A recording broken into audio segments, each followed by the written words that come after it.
MDTV मराठीत आपले स्वागत। 8% आरक्षणाचे जनक आणि क्रांती सम्राट बाबासाहेब गोखले यांची 10वी पुण्यतिथी हिंगोली येथील शासकीय विश्रामगृहात मोठ्या उत्साहात आणि भावपूर्ण वातावरणात पार पडली।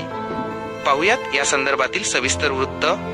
हिंगोलीच्या शासकीय विश्रामगृहात आयोजित या कार्यक्रमात सर्व उपस्थितांनी 2 मिनिटे स्तब्ध राहून क्रांती सम्राट बाबासाहेब गोखले यांना श्रद्धांजली वाहिली। यावेळी आयोजित विचारसभांच्या पदाधिकाऱ्यांनी गोखले साहेबांच्या विचारांचे आणि कार्याचे स्मरण केले।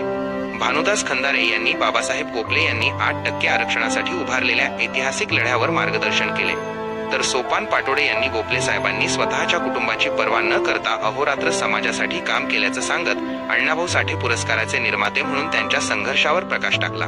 नगरसेवक सुमित कांबळे यांनी लोकशाहीर अण्णाभाऊ साठे विकास महामंडळ आणि क्रांतीवीर लहुजी साळवे मातंग समाज अभ्यास आयोगाच्या निर्मितीतील गोखले साहेबांचे योगदान अधोरेखित केले।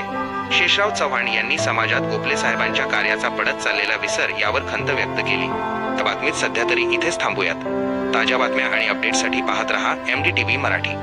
धन्यवाद।